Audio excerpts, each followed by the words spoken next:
سامعین محترم، جب انسان سرکشی پر آتا ہے تو یہی سمندر جو پہلے فائدہ دیتا ہے، یہی سمندر جو اللہ نے انسان کے لیے مسخر کر دیا ہے، یہ بادل، یہ بارش اللہ نے انسان کے فائدے کے لیے بنایا۔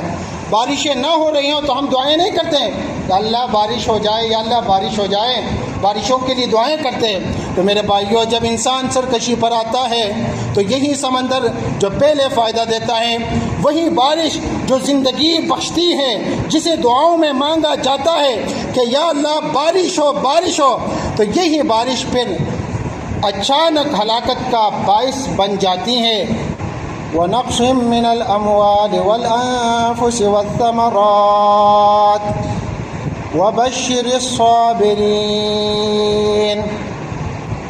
ذی وقار سامعین، یہ آیت ہمیں بتاتی ہے کہ انسان کی زندگی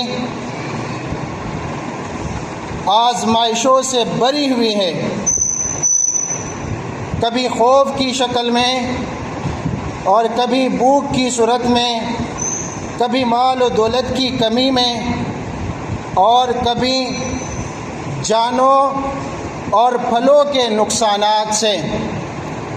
پیارے بھائیوں، موجودہ حالات میں جو سیلاب اور جو قدرتی آفات ہمارے ملک میں آ رہے ہیں، یہ بھی اسی آیت کی عملی تفسیر ہے۔ پیارے بھائیوں، گزشتہ ماہ کے اواخر سے مونسون کے غیر معمولی اسپیل نے خیبر پختونخوا، گلگت بلتستان اور آزاد کشمیر میں قیامت ڈال رکھی ہے۔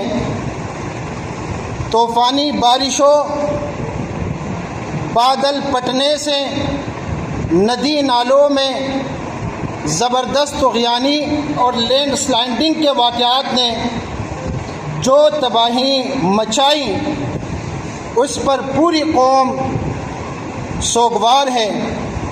پیارے بھائیوں، آج میرا موضوع ہے سیلاب اور ہماری قومی و شرعی ذمہ داریاں۔ سامعین محترم، اللہ سبحانہ و تعالی نے قدرتی آفات جیسے سیلاب، طوفان، زلزلے، تیز ہواؤں اور وباؤں کے کچھ ظاہری اور عارضی اسباب اور کچھ باطنی اور حقیقی اسباب مقرر فرمائے ہیں۔ ظاہری اسباب سے بحث کا تعلق ہمارے علم سے ہوتا ہے، ہمارے عمل سے نہیں، جبکہ باطنی اسباب کا تعلق ہمارے علم کے ساتھ ساتھ عمل کے ساتھ بھی ہیں، اس لیے کہ ظاہری اسباب بھی تبھی ظاہر ہوتے ہیں جب باطنی حقیقی اسباب پائے جاتے ہیں۔ اس وقت تک ملک پاکستان کے اکثر علاقوں میں سیلاب کی وجہ سے لاکھوں لوگ بے گھر ہو گئے۔ بارشوں اور سیلابوں کی وجہ سے مجموعی اموات 1000 کے قریب ہیں۔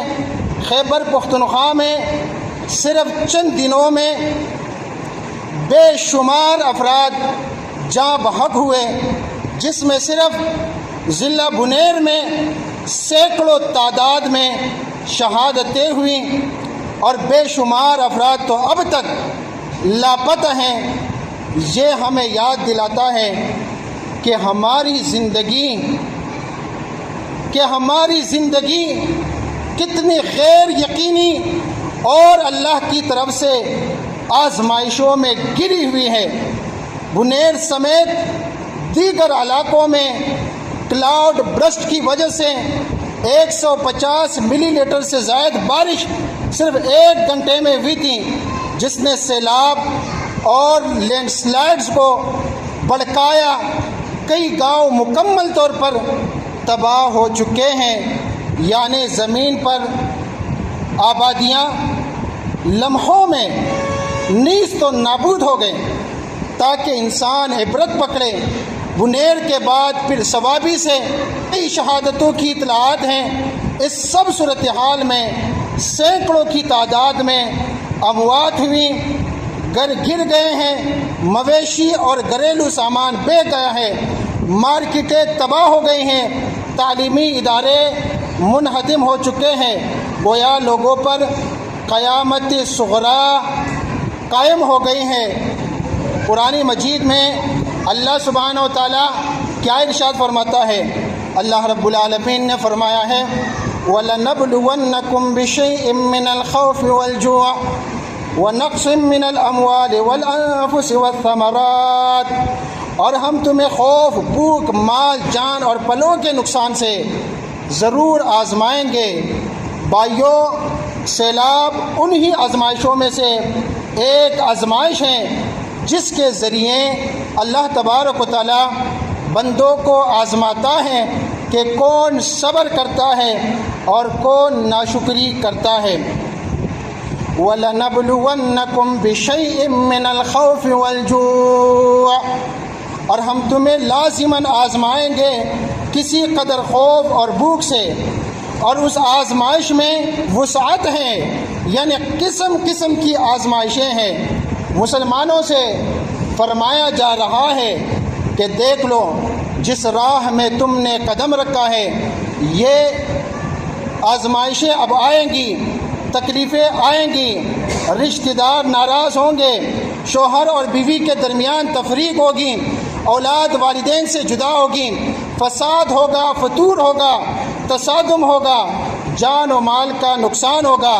ہم خوف کی کیفیت سے بھی تمہاری آزمائش کریں گے اور بھوک سے بھی تمہاری آزمائش کریں گے۔ چنانچہ صحابہ کرام رضوان اللہ علیہم اجمعین نے کیسی کیسی سختیاں جھیلیں اور کئی کئی روز کے فاقے برداشت کیے۔ غزوہ احزاب میں کیا حالات پیش آئے ہیں، اس کے بعد جیش العسرہ غزوہ تبوک میں کیا کچھ ہوا ہے، تو اللہ تبارک و تعالیٰ کی طرف سے آزمائشوں کا ذکر قرآن مجید فرقان حمید میں ہوا ہے، اور فرمایا وَنَقْصٍ مِّنَ الْأَمْوَالِ وَالْأَنفُسِ وَالثَّمَرَاتِ، اور مالوں اور جانوں اور ثمرات کے نقصان سے مالی اور جانی نقصان بھی ہوں گے اور ثمرات کا نقصان بھی ہوگا۔ ذی وقار سامعین اکرام، ثمرات یہاں دو معنی دے رہا ہے۔ مدینہ والوں کی معیشت کا دار و مدار کیا تھا؟ زراعت اور باغبانی، خاص طور پر کھجور ان کی پیداوار تھی، جسے آج کی اصطلاح میں کیش کروپ کہا جائے گا۔ اب ایسا بھی ہوا کہ فصل پک کر تیار کری ہیں، اور اگر اسے درختوں سے اتارا نہ گیا تو ضائع ہو جائے گی۔ ادھر سے غزوہ تبوک کا حکم آ گیا کہ نکلو، اللہ کی راہ میں نکلو، تو یہ امتحان ہے ثمرات کے نقصان کا۔ اس کے علاوہ ثمرات کا ایک اور مفہوم ہے، انسان بہت محنت کرتا ہے، جد و جہد کرتا ہے، ایک کیریئر اپناتا ہے اور اس میں اپنا ایک مقام بنا لیتا ہے، لیکن جب وہ دین کے راستے پر آتا ہے تو کچھ اور ہی شکل اختیار کرنی پڑتی ہے۔ چنانچہ اپنی تجارت کے زمانے میں یا کسی پروفیشن میں اپنا مقام بنانے میں اس نے جو محنت کی تھی وہ سب کی سب صفر ہو کر رہ جاتی ہیں، اور اپنی محنت کے ثمرات سے بالکل تہی دامن ہو کر اسے اس وادی میں آنا پڑتا ہے۔ اس لیے اللہ رب العالمین نے کیا فرمایا؟ وَبَشِّرِ الصَّابِرِينَ، اے نبی کریم صلی اللہ علیہ وسلم بشارت دیجئے صبر کرنے والوں کو۔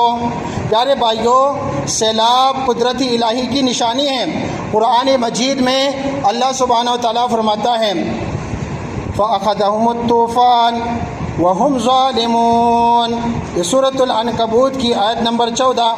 بس ان کو طوفان سیلاب نے آ لیا اور وہ ظالم تھے۔ یہ آیت ہمیں یاد دلاتی ہیں کہ جب انسان ظلم اور گناہوں میں ڈوب جاتا ہے تو اللہ تبارک و تعالیٰ اپنی قدرت سے آفات نازل فرماتا ہے، قوم نوح پر یہی ہوا کہ ان کے کفر و سرکشی کے نتیجے میں سیلاب آیا اور وہ ہلاک کر دیے گئے۔ اور سورہ فاطر کی آیت نمبر 41 میں اللہ رب العالمین ارشاد فرماتا ہے، ان اللہ یمسک السماوات والارض ان تزولا، یقیناً اللہ ہی تامے ہوئے ہے آسمانوں اور زمین کو، بے شک اللہ رب العالمین آسمانوں اور زمین کو تامے ہوئے ہیں کہ وہ اپنے راستے سے ہٹ نہ جائے۔ وَلَئِن زَالَتَا إِنْ أَمْسَكَهُمَا مِنْ أَحَدٍ مِّن بَعْدِهِ، اور اگر وہ ہٹ جائے تو کوئی نہیں جو ان کو تام سکے اس کے بعد۔ اگر اللہ رب العالمین اس آسمان کو اور زمین کو ایسے چھوڑ دیں تو کوئی نہیں جو اس نظام کائنات کو سنبھالے۔ فرمائے انہو کان حلیما غفورا، یقیناً وہ بہت بردبار، بہت بخشنے والا ہے۔ یہی وجہ ہے کہ وہ سب کچھ دیکھتے ہوئے بھی لوگوں کی غلطیوں پر فوراً پکڑ نہیں کرتا اور انہیں مہلت دیے جاتا ہے۔ یعنی کائنات کا پورا نظام اللہ رب العالمین کے حکم سے چل رہا ہے۔ اب اگر وہ چاہے تو زمین و آسمان لمحوں میں ٹوٹ جائے، اور یہ سیلاب بھی اسی کی قدرت کی ایک جلب ہے۔ سیلاب بسا اوقات یہ عذاب الہی ہوتا ہے۔ اللہ رب العالمین نے سورۃ العنکبوت کی آیت نمبر 40 میں کیا فرمایا؟ فَكُلًّا أَخَذْنَا بِذَنبِهِ، چنانچہ ہم نے ان میں سے ہر ایک کو اس کے گناہ کی پاداش میں پکڑا۔ فَمِنْهُمْ مَنْ أَرْسَلْنَا عَلَيْهِمْ حَاصِبًا، تو ان میں وہ بھی تھے جن پر ہم نے زوردار آندھی بھیجی۔ یہ آندھی قوم لوط پر بھی آئی تھی جو زلزلے سے تلپٹ ہو جانے والی بستیوں پر پتھراؤ کرنے کے لیے بھیجی گئی تھی۔ اس سے پہلے قوم عاد پر بھی آندھی کا عذاب آیا تھا، جس کا ذکر قرآن مجید کی سورۃ الحاقہ میں موجود ہے۔ اور فرمایا وَمِنْهُمْ مَنْ أَخَذَتْهُ الصَّيْحَةُ، اور ان میں وہ بھی تھے جنہیں چنگال نے آ پکڑا۔ اس سے قوم ثمود کے لوگ اہل مدین مراد ہے۔ اور فرمایا وَمِنْهُمْ مَنْ خَسَفْنَا بِهِ الْأَرْضَ، اور ان میں وہ بھی تھے جنہیں ہم نے زمین میں دنسا دیا۔ اور فرمایا وَمِنْهُمْ مَنْ أَغْرَقْنَا، اور وہ بھی تھے جن کو ہم نے غرق کر دیا۔ غرق کیے جانے کا عذاب دو قوموں پر علیحدہ طریقے سے آیا تھا۔ پوری قوم کے غرق ہونے کا عذاب دو قوموں پر دو طریقوں سے آیا۔ کس طرح؟ قوم نوح کو تو ان کے گھروں اور شہروں میں ہی غرق کر دیا گیا تھا، جبکہ فرعون اور اس کے لاؤ لشکر کو محلوں اور آبادیوں سے نکال کر سمندر میں لے جا کر غرق کیا گیا۔ اور فرمایا وما کان اللہ لیظلمہم ولکن کانوا انفسہم یظلمون، اور اللہ ایسا نہیں تھا کہ ان پر ظلم کرتا، بلکہ وہ لوگ خود ہی اپنی جانوں پر ظلم کرتے تھے۔ پیارے بھائیوں، عذاب کبھی پتھروں کی بارش کی صورت میں آیا، عذاب کبھی پتھروں کی بارش کی صورت میں آیا۔ قرآن مجید میں اس کا ذکر ہے۔ اتنے بڑے بڑے پتھر جن کا اپنی جگہ سے ہلانا کئی پہلوانوں کا مل جل کر بھی ان بڑے بڑے پتھروں کو صرف اپنی جگہ سے ہلانا ناممکن نظر آتا ہے۔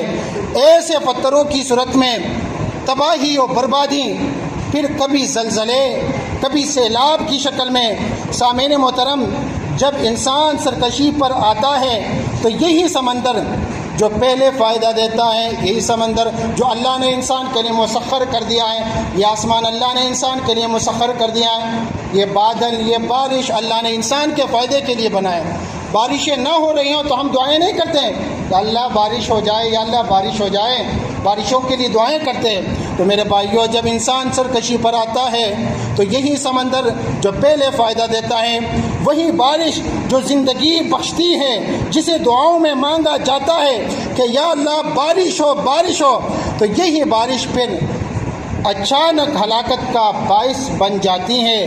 اس الہی پکڑ سے بچانے والی صرف اللہ تبارک و تعالیٰ کی رحمت ہے، جیسا کہ سورۃ یاسین میں فرمایا وَإِن نَّشَأْ نُغْرِقْهُمْ فَلَا صَرِيخَ لَهُمْ وَلَا هُمْ يُنقَذُونَ، اور اگر ہم چاہے تو انہیں غرق کر دے، پھر نہ تو ان کا کوئی فریاد رس ہوگا اور نہ ہی وہ چھڑائے جائیں گے، إِلَّا رَحْمَةً مِنَّا وَمَتَاعًا إِلَىٰ حِينٍ، مگر یہ ہماری طرف سے رحمت ہے اور فائدہ اٹھانا ہے ایک وقت معین تک کے لیے۔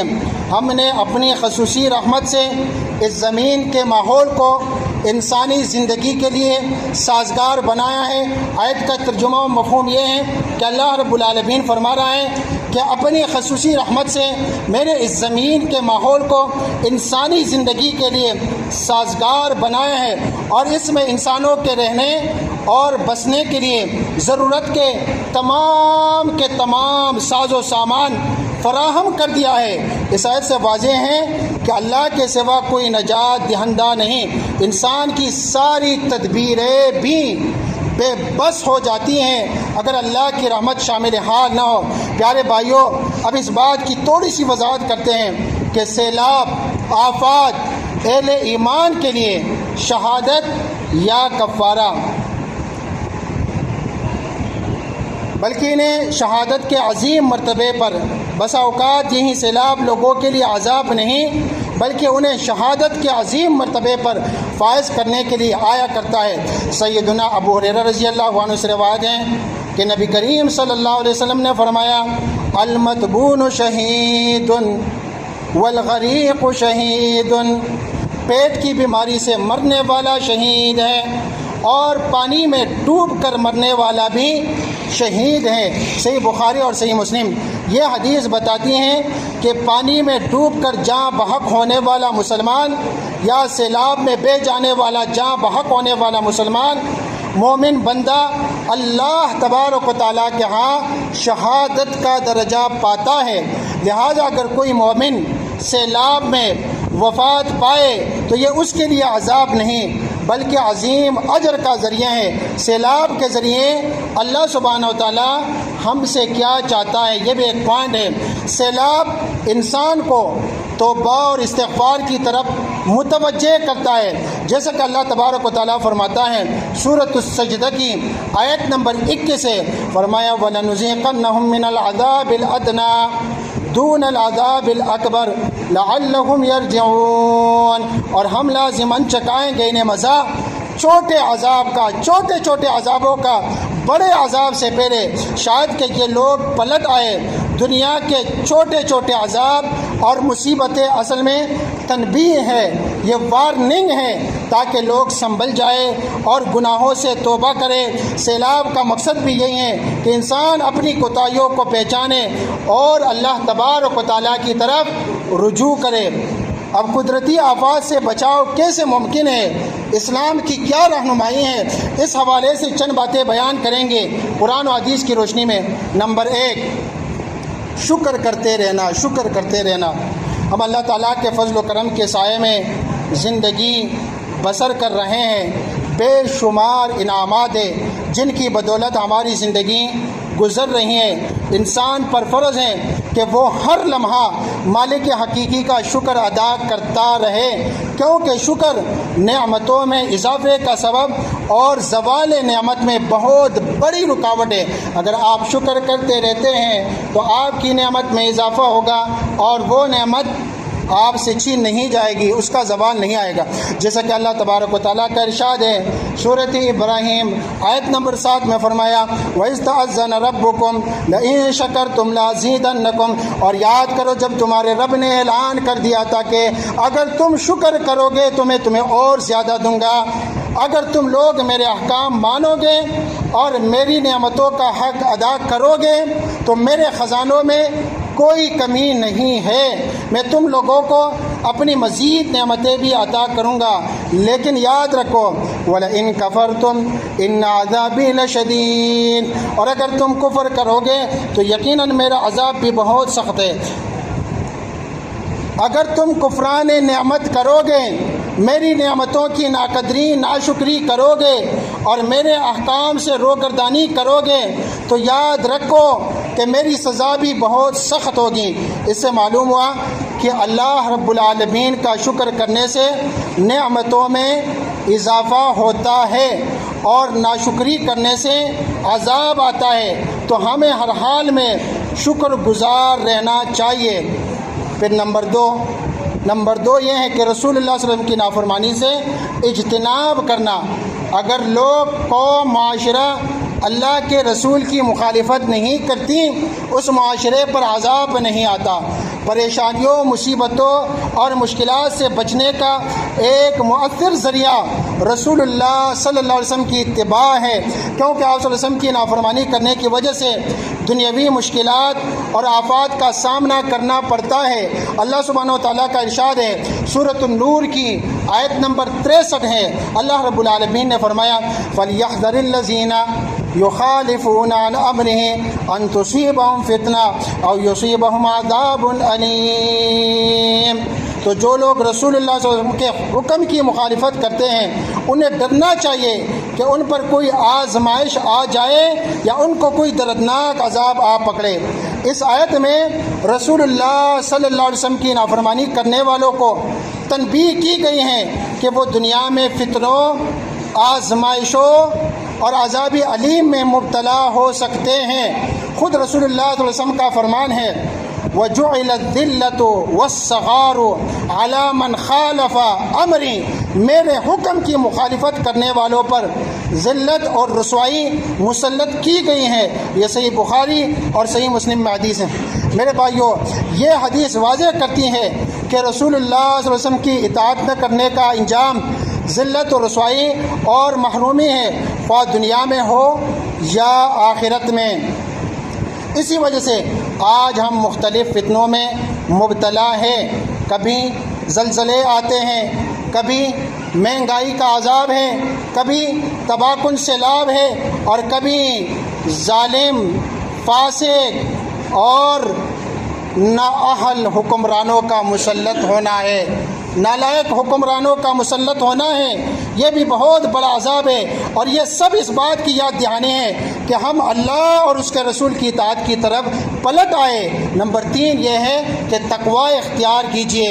پریشانیوں، تکلیفوں اور قدرتی آفات سے بچاؤ کا ایک سبب تقوی بھی ہے، جیسا کہ اللہ تعالیٰ کا ارشاد ہے وَمَن يَتَّقِ اللَّهَ يَجْعَل لَّهُ مَخْرَجًا، سورۃ الطلاق کی آیت نمبر 2 میں ہے۔ اور جو شخص اللہ کا تقوی اختیار کرے گا، اللہ سبحانہ و تعالیٰ اس کے لیے مشکلات سے نکلنے کا راستہ پیدا کر دے گا۔ اللہ تبارک و تعالیٰ کے تقوی کا مقام و مرتبہ واضح کرنے کا یہ بہت حسین دلکش انداز ہے، اور اس اعتبار سے یہ قرآن مجید کا منفرد مقام ہے۔ یہاں پر ایک اہم نقطہ یہ سمجھ لیں کہ حقیقی تقوی دل کا تقوی ہے، جس کے بارے میں نبی کریم صلی اللہ علیہ وسلم نے ایک مرتبہ اپنے دست مبارک سے اپنے سینہ مبارک کی طرف اشارہ کرتے ہوئے فرمایا التقوی ہا ہنا، التقوی ہا ہنا، التقوی ہا ہنا، کہ اصل تقوی یہاں دل کے اندر ہوتا ہے۔ آپ نے یہ بات 3 مرتبہ ارشاد فرمائی۔ اس کا مطلب یہ ہے کہ تقوی کا براہ راست تعلق انسان کے دل کے ساتھ ہے۔ اگر دل میں تقوی نہیں تو جبہ و دستار کا اہتمام متقیانہ وضع کی حیثیت بہروب سے زیادہ کچھ نہیں۔ چنانچہ اس آیت میں اہل تقوی کو بہت بڑی بشارت سنائی جا رہی ہے کہ اگر کسی بندہ مومن کا تقوی اللہ تبارک و تعالیٰ کی نگاہ میں مقبول و منظور ہوا تو اس کے لیے مشکل صورتحال سے نکلنے کا کوئی نہ کوئی راستہ اللہ رب العالمین ضرور پیدا کر دے گا۔ جیسا کہ موسیٰ علیہ السلام بنی اسرائیل کو لے کر مصر سے نکلے تو فرعون نے انہیں ساحل سمندر پر جا لیا۔ اب کیا ہے میرے بھائیوں، آگے سمندر ہے اور پیچھے فرعون کا لشکر ہے۔ اب بظاہر ان سے بچنا تو ناممکن ہے، آگے وسیع سمندر ہے، پیچھے فرعون کا لشکر ہے، مگر اللہ رب العالمین نے کیسے اپنی قدرت سے تمام بنی اسرائیلوں کو بچایا اور فرعون کے لشکر کو اسی سمندر میں غرق کر دیا۔ تقوی نہ صرف آخرت میں کامیابی کا ذریعہ ہے بلکہ دنیاوی مشکلات اور تنگیوں سے نکلنے کا راستہ بھی بن جاتا ہے، اور اللہ ایسے شخص کو وہاں سے رزق عطا کرتا ہے جہاں سے اس کا گمان بھی نہ ہو، بے فکرانہ رزق عطا کرتا ہے۔ اس کے علاوہ اور بھی بہت ساری باتیں ہیں، چونکہ وقت ختم ہو چکا ہے اسی پر اکتفا کرتا ہوں۔ اللہ رب العالمین ہم سب کو سمجھنے اور عمل کی توفیق عطا فرمائے۔ اللہ رب العالمین ہمیں اپنی آزمائشوں سے بچائے، ہمیں امتحانات سے بچائے۔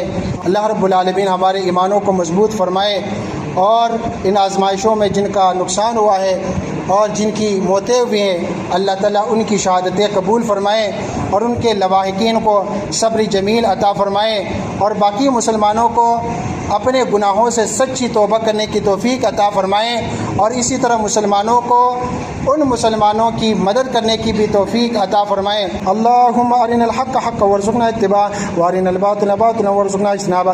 سبحان ربک رب العزة عما یصفون وسلام علی المرسلین والحمد للہ رب العالمین۔